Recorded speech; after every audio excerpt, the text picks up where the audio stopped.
Welcome to my YouTube channel. વિદ્યાર્થી મિત્રો, આજે આપણે ધોરણ 9 ચેપ્ટર નંબર 2 બહુપદીમાં સ્વાધ્યાય 2.3નો દાખલા નંબર 5 છે એ જોઈશું. એમાં 4 દાખલા છે.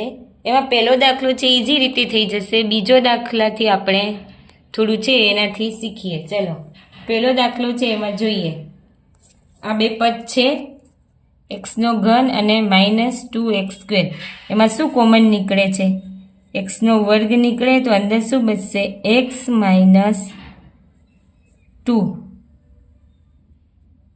બચશે ને. અને અહીંયા કંઈ ના નીકળે તો -1 કોમન. અહીંયા આ બે પદમાંથી શું? એક્સનો વર્ગ કોમન નીકળો, પછી આમાં એક્સ બચશે અને અહીંયા 2 બચશે. એવી રીતે આમાં કંઈ કોમન ના નીકળે એટલે -1 નીકળે અને એક્સ -2.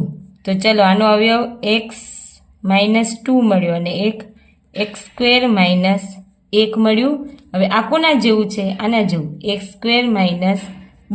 તો એના અવયવ પડતા એક્સ a + b અને a - b.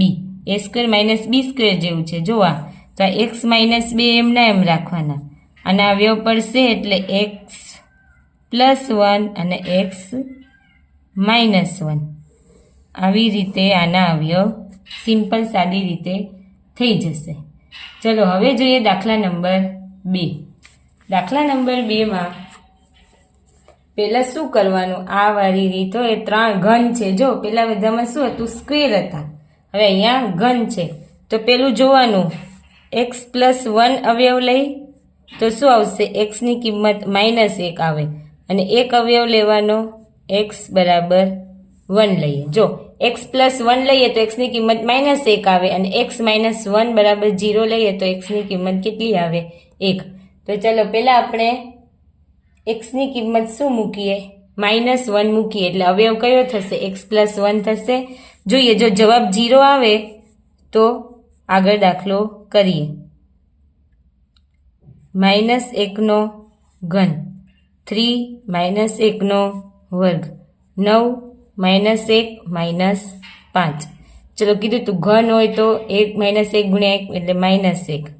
અહીંયા +1 થઈ જશે પણ આ આગળ -3. -9 અને આ -5.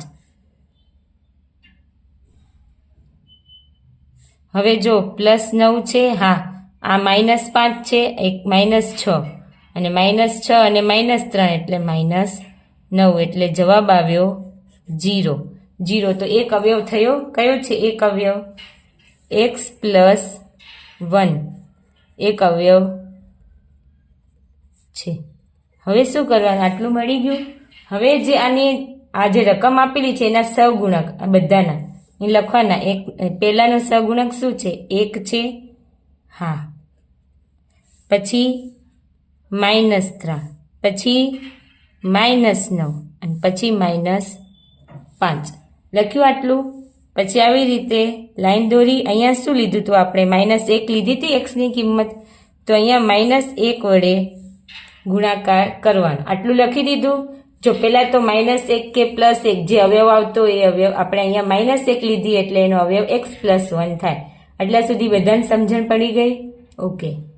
તો હવે આજે આના સહગુણક છે, સંખ્યા આપેલી છે, એનો પહેલાનો 1, બીજાનો -3, ત્રીજાનો -9 અને ચોથાનો -5. અને આપણે એક્સની કિંમત કેટલી લીધી? -1. હવે જ્યારે બી આ કરો ત્યારે અહીંયા પછી પહેલું જ શું મૂકી દેવાનું? 0 મૂકી દીધું. ચલો, 1 + 0 એટલે 1 જ આવશે. હવે 1 અને આને ગુણાકાર કરવાનો. 1 × -1, 1 × 1 થાય પણ પ્લસ માઇનસ તો -1 અહીંયા લખવાનું. હવે આની સરવાળા બાદબાકી, માઇનસ પ્લસ કરવાનું. શું? પ્લસ એટલે 3 ને 1 4 પણ મોટા -3 છે એટલે એની નિશાની. ચલો, હવે અહીંયા શું આવ્યું? આનો ને આનો ક્રોસ ગુણાકાર. 4 એકા 4 લખવાનું ક્યાં? અહીંયા. પણ માઇનસ શું થશે? પ્લસ એટલે પ્લસની નિશાની. હવે પ્લસ માઇનસ 9માંથી 4 જાય તો 5 પણ મોટા કોણ? 9 એની નિશાની કેવી? -5. હવે પાછો ગુણાકાર. 5 એકા 5 પણ -+ 5 હવે કરીએ 5માંથી 5 જાય તો 0. ચાલો તો હવે જોઈએ આપણે એક અવયવ તો મળ્યો તો x + 1 અને આ જે આવ્યું એને x² -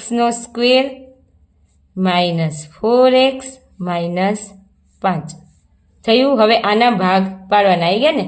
પહેલી અને છેલ્લી સંખ્યાનો ગુણાકાર કરવાનો. 5 × 5 5ના એવા અવયવ પાડો કે જવાબ 4 આવે તો એ જ થશે. આને કંઈ છંછેડવાનું નહીં, એમને એમ રાખવાનું. અને લખી અંદર x² - 5 + x - 5 x + 1 અહીંયા કોમન x નીકળશે, અંદર x - 5 પ્લસ 1 કોમન અને x - 5 થશે. ચલો હવે કેટલા અવયવ મળ્યા? x + 1 x - 5 અને x + 1. તો આના અવયવ આ રીતે મળી ગયા. ચલો હવે જોઈએ બીજો દાખલો. જોઈશું આવી જ રીતે, બીજો નહીં, ત્રીજો દાખલો. શું કીધું છે? x³ + 13x + 32x + 20. પેલા xની જગ્યાએ આપણે શું લેવાનું? -1. x બરાબર -1 લેતા. જો -1 ના આવે તો પછી +1 થી ટ્રાય કરવાનું. ચલો તો જોઈએ. x³ + 13 - 1² + 32 - 1 + 20 થયું.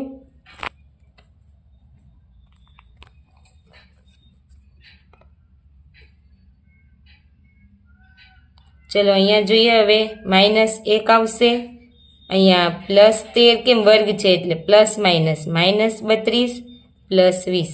પ્લસવાળા પદો ભેગા કરી દઈએ.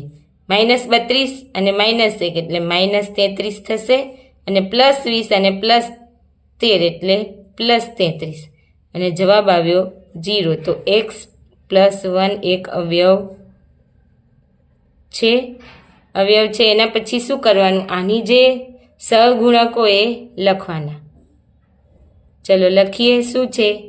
1 13 32 અને 20. અને કોને એક અવયવ xની કિંમત કેટલી લીધી હતી? -1, એટલે પેલું અહીંયા 0 મૂકવાનું. શું આવશે? 1. હવે 1 એકા 1 એટલે -1 થશે, પ્લસ માઇનસ માઇનસ એટલે +12 થશે ને, +12. ચલો પ્લસ માઇનસ માઇનસ અને 12 એકા 12 એટલે -12. હવે પ્લસ માઇનસ માઇનસ થાય 32, અહીંયા 2 માંથી 2 જાય તો 0 અને 20. આ કેવા આવ્યા? મોટા 32 છે એટલે પ્લસ. હવે 20 ગુણ્યા 1 પણ પ્લસ માઇનસ -20 એટલે જવાબ +-0. અહીંયા છેલ્લે જવાબ 0 આવવો જોઈએ. ચલો આપણે એક અવયવ કયો મળ્યો? x + 1. હવે આ x² નો સહગુણ એટલે x² + 12x + 20. હવે 20 એકા 20. 20ના એવા અવયવ પાડો કે જવાબ શું આવે? 12 આવે. તો આપણે 20ના અવયવ પાડીએ. જો 10 દુ 20 થાય? હા. ચલો x + 1 x² બંને પ્લસ છે એટલે 10 અને 2x + 20. x + 1 મોટો કૌંસ, શું કોમન નીકળશે? x. અંદર બચશે x + 10. અહીંયા શું 2 નીકળશે કોમન? હા. અંદર બચશે x અને 10 દુ 20. ચલો કયા? x + 1 x + 2 અને x + 10. આ 3 અવયવ આપણે મળ્યા. ચલો હવે જોઈએ દાખલા નંબર 4. ચલો ચોથા દાખલાની રકમ શું છે લખી દઈએ.